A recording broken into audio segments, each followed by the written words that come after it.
Bonjour les amis, eh bien me revoilà, ça fait très longtemps que je n'avais pas fait de vidéo parce qu'effectivement le réseau ces temps-ci n'était pas au top, donc j'arrivais pas à télécharger mes vidéos. Donc là je renouvelle l'expérience en espérant que cette fois-ci ça marche, nous verrons ça ce soir ou demain. J'ai décidé de faire différemment, on va faire en direct. Je vais choisir les cartes avec vous. Donc on commence par un jeu que vous connaissez. Et c'est parti. Je vais tirer les cartes pour la semaine à venir. Nous sommes dimanche 29 et nous allons voir un petit peu ce qui va se passer dans les jours à venir, dans la semaine qui suit. Dans les énergies, qu'est-ce qu'elles peuvent nous apporter et surtout voir si il y a des choses à mettre en place ou ce confinement nous demande justement de ne rien faire ou par contre d'être en action. C'est à voir. Hein. Nous avons l'homme là, déjà la carte qui vient nous parler de décision d'ordre et de justice. On va continuer.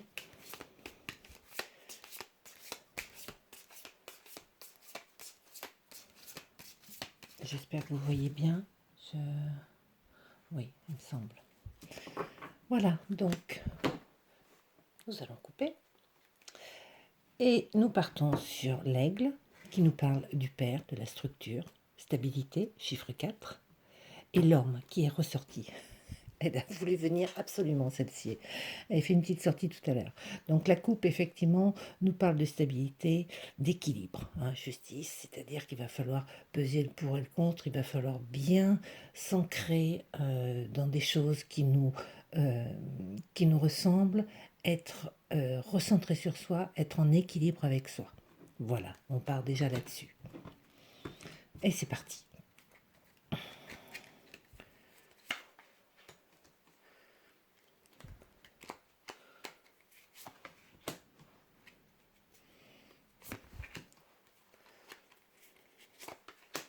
Je vais mettre 6 cartes.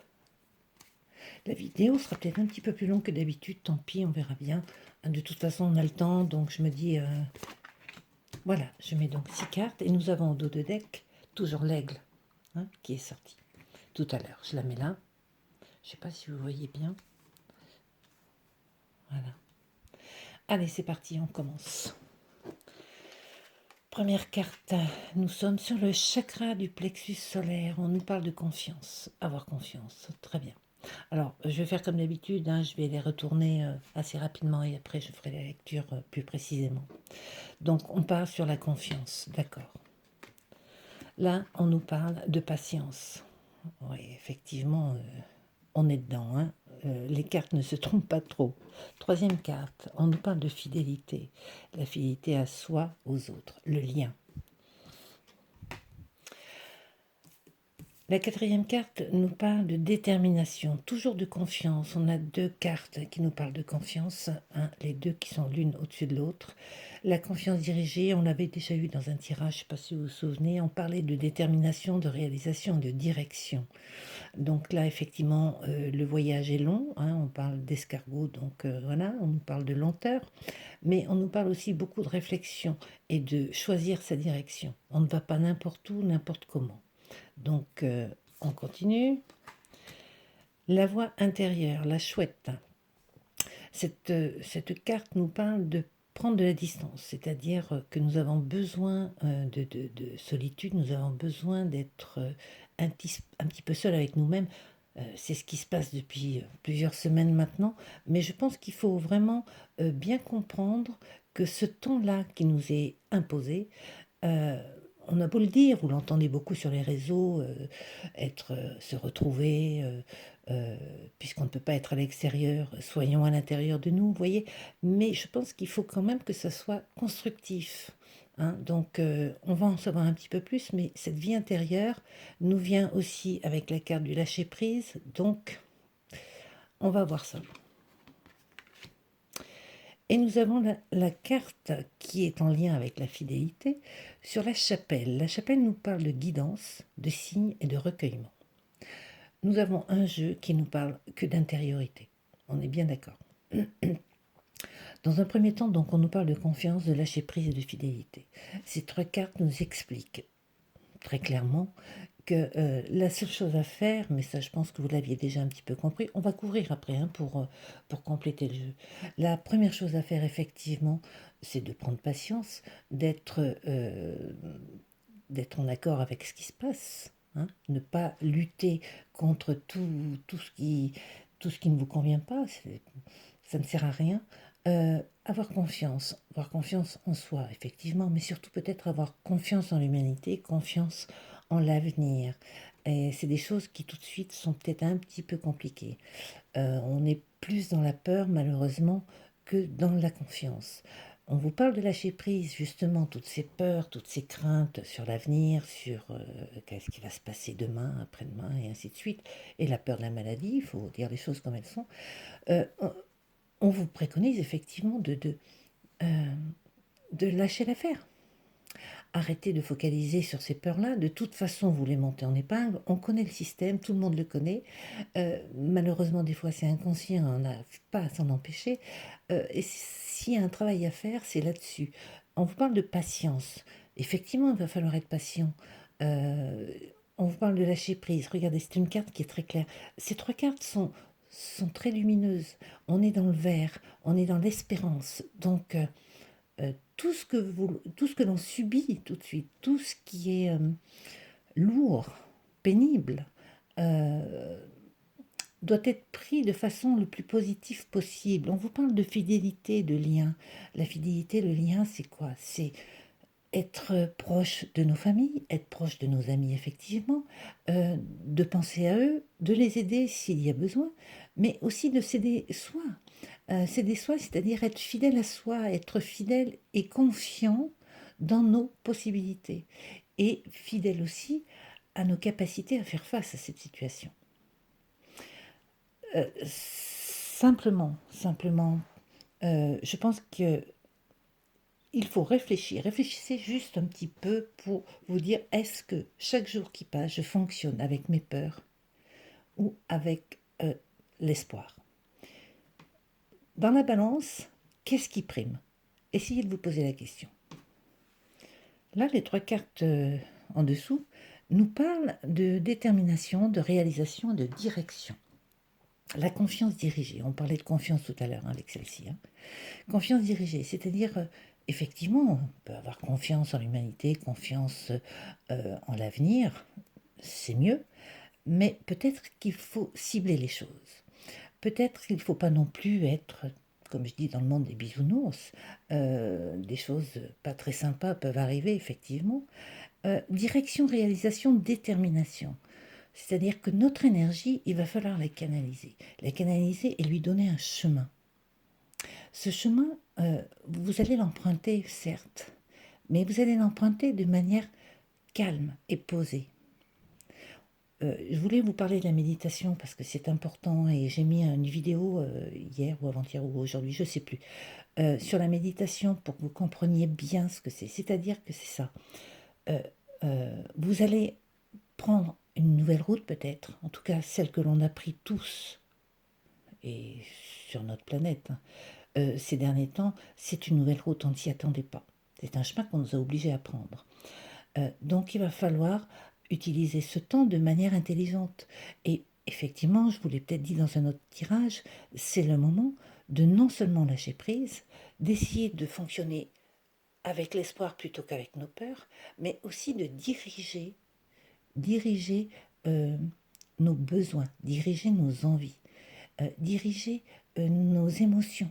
C'est-à-dire, est-ce que je vais vers des angoisses répétées qui, chaque jour, je me dis, par exemple, mon Dieu, est-ce que je vais tomber malade? Est-ce que l'un de ma famille va tomber malade? Comment on va faire pour le travail? Enfin, toutes ces questions, et qui sont légitimes, hein, évidemment, elles sont légitimes, mais est-ce qu'on ne pourrait pas fonctionner autrement? C'est-à-dire que oui, le travail, ça risque d'être compliqué.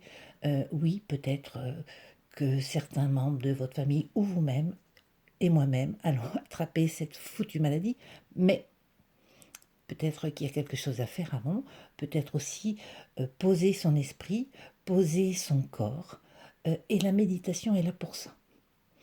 Elle va réparer toutes ces angoisses avec lesquels vous fonctionnez tous les jours et qui abîment et qui fatiguent votre corps.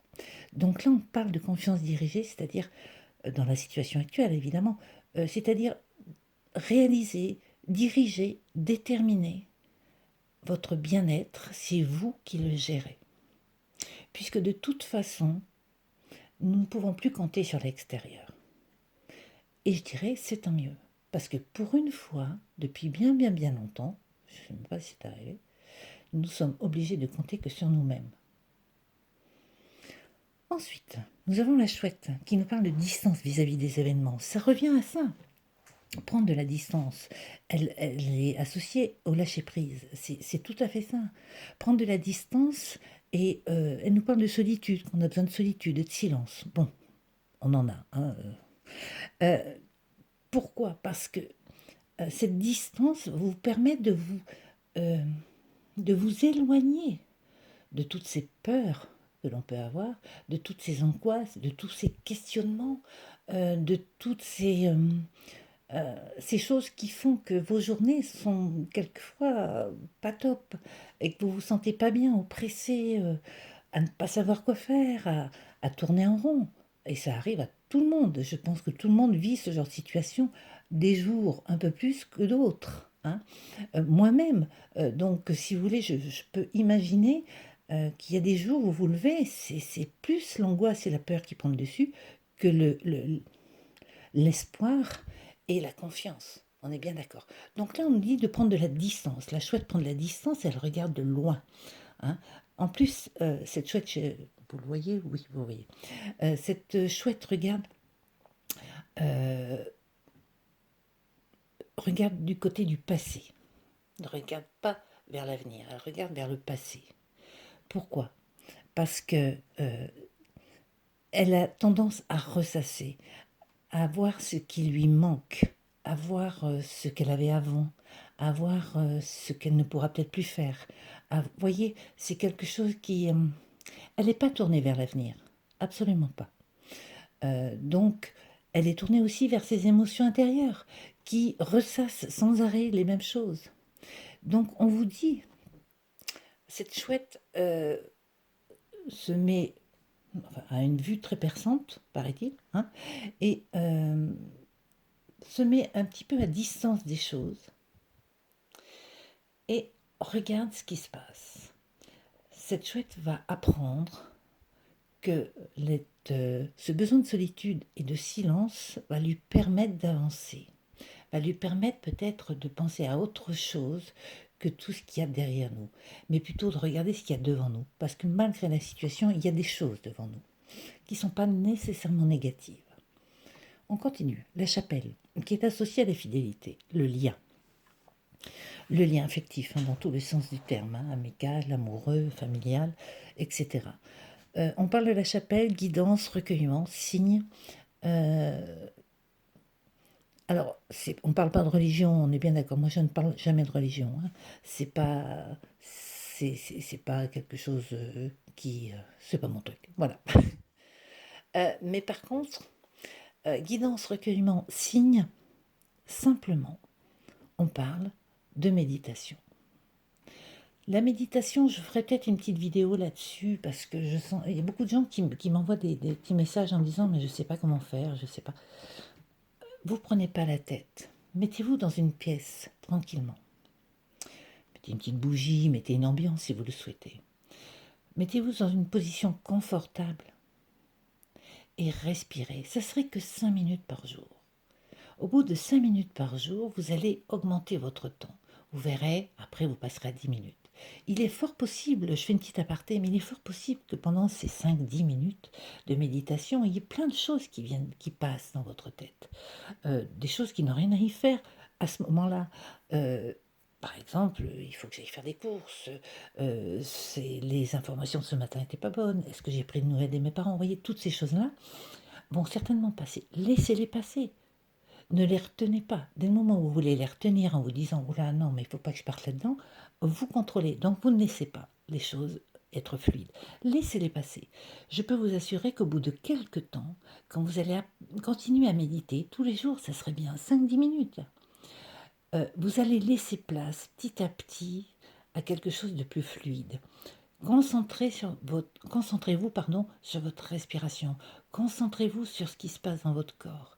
Quand ces idées apparaissent, laissez-les passer et revenez vers vous. Hein. Et là, on parle de recueillement. Moi, je la lis comme ça. Fidélité, être fidèle à soi-même, essayer de se recentrer. C'est hyper important. Hein. Voilà. Donc, on va continuer. Je vais prendre l'oracle G. Voir ce qu'il peut nous dire de plus.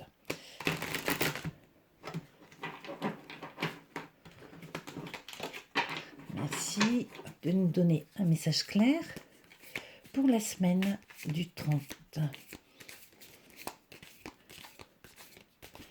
De compléter avec un message clair, s'il vous plaît.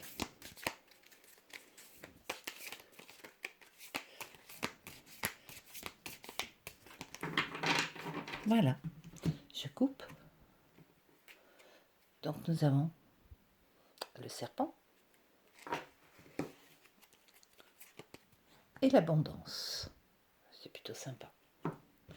Alors, qu'est-ce qu'on pourrait dire de cette coupe? Serpent, je vous les remontre, parce que ma table n'est pas bien. Oups. Serpent et abondance, vous voyez. Là, on va faire très bref sur les cartes de coupe. Là, le serpent, on sait qu'il y a plusieurs choses. Mais en coupe, moi j'ai envie de l'interpréter de cette manière-là. Nous allons changer de peau, nous allons changer d'attitude, nous allons changer de comportement, nous allons changer de schéma. Le serpent, pour moi, ce sont des changements, une mutation. Il change de peau, on le sait, et vous avez la carte de l'abondance. Pourquoi? Et la carte numéro 1, donc on redémarre sur de nouvelles bases. D'accord? La carte du serpent est la 32. Nous sommes dans le 5. Le 5 n'est pas toujours un chiffre super positif. Il peut être quelquefois douloureux et enquiquinant, il faut le reconnaître. Mais avec l'abondance, là, on est sur quelque chose qu'il faut lâcher. Il faut se débarrasser des vieux schémas. Hein. Allez, je continue. Donc, je vais recouvrir. Je vais juste mettre 3 cartes pour compléter ce jeu. Là. Là. Et là. Nous avons, regardez, l'abondance qui est ressortie. Donc, c'est ça. Il y a quelque chose qui va se passer, l'amour de soi, puisqu'on est dans quelque chose de plus général. Et nous avons la sagesse. Voilà. Alors, les 3 cartes nous confirment ce que vous ne voyez pas trop là, ce dont on parlait tout à l'heure. La sagesse sur la chouette, sur la confiance dirigée, sur le recueillement, effectivement. Nous sommes dans quelque chose... il faut réfléchir avec beaucoup, et je vous en ai déjà parlé de cette sagesse. Pour moi, la sagesse, c'est quelque chose qu'on a déjà appris. C'est ce que la vie nous a apporté. Pourquoi on dit plus on vieillit, plus on est sage? Pourquoi? Parce qu'on a vécu des expériences. Et je pense que, alors l'expérience que l'on vit actuellement, on l'a jamais vécue, effectivement. Mais je pense que cet isolement, ce confinement forcé, nous ramène à certaines choses. On revient peut-être dans nos pensées sur certains événements de nos vies. On refait un petit bilan parce que on a le temps. Alors c'est bien quand ça dure pas des plombes, bien sûr. Et on peut peut-être apprendre de tout ça et faire un bilan de connaissances et non pas de nostalgie. Je ne sais pas si vous voyez la différence. Là, nous avons l'abondance qui est sur la confiance et la patience. Effectivement, on nous demande d'être très confiant, d'être dans l'espoir total. Et l'amour de soi, sur la fidélité. L'amour de soi, parce que si nous ne sommes pas dans l'amour de soi, si on passe son temps à se flageller, comme je dis souvent à mes clients, arrêtez de vous faire du mal, effectivement, vous ne pourrez pas attirer de choses positives. S'aimer, c'est simplement se faire du bien et avoir des pensées positives sur soi. Je dirais quelque part, Ceux qui me connaissent savent que je suis un peu directe. On s'en fout des autres. On parle que de soi. Les énergies ne parlent que de vous. Prenez ça pour vous personnellement. Hein. Donc, c'est important. Voilà, allez, je fais... Oui, ça va être très long. Je vous avais fait déjà un petit tirage, vous savez, le tirage des étoiles, je vous avais montré. C'est un petit jeu qui est très ludique, très sympa, et qui nous parle de fées, de lutins, de choses comme ça. Et je l'aime bien parce qu'il est très beau, et il nous délivre toujours un petit message. Donc, on y va. Alors, qu'est-ce qu'il nous dit? Même si tu ne nous vois pas, nous, le monde des fées, existons près de toi. Et si tu nous respectes en respectant la nature, nous pourrons venir t'aider. Il te suffit de demander avec le cœur et de remercier. C'est simplement... Ah, oui, alors bon, on parle de fées, effectivement, mais essayons de voir les choses de manière un peu plus large. Respecter la nature. Je pense que là, on est dans quelque chose où il va falloir y penser sérieusement. Il va plus falloir hésiter. Se respecter aussi soi-même. Et quand vous avez des demandes à faire, et je vous parlais de méditation, vous pouvez en profiter pour demander des choses. Demander des choses, à qui on veut. Hein. Encore une fois, je ne parle pas de religion. On peut demander à la vie, à l'univers, au guide, à Dieu. Enfin, chacun son truc. Mais demandez avec le cœur. Parce que ça, c'est important. De quoi vous avez besoin? Qu'est-ce qui vous ferait vibrer? Hein. Donc voilà, on la relit, même si tu ne nous vois pas, nous, le monde des fées, existons près de toi, et si tu nous respectes en respectant la nature, nous pourrons venir t'aider. Respecter la nature, c'est aussi en profiter. Je sais qu'on n'a pas le droit de sortir, mais ceux qui peuvent aller dans un jardin ou essayer d'aller le plus souvent possible dehors, dans votre jardin, ou près d'un arbre, n'importe, selon la possibilité qu'on a. Mais essayez de le faire, c'est super important. Il te suffit de demander avec le cœur et de remercier. Allez, on va rester là-dessus. Sur ce, j'espère que ça vous a plu. Je vous souhaite beaucoup de courage, mais je sais que vous en avez. Mais je vous souhaite aussi surtout d'être bienfaisant et bienveillant avec vous-même. Sur ce, je vous embrasse et je vous dis à très bientôt. Bye bye.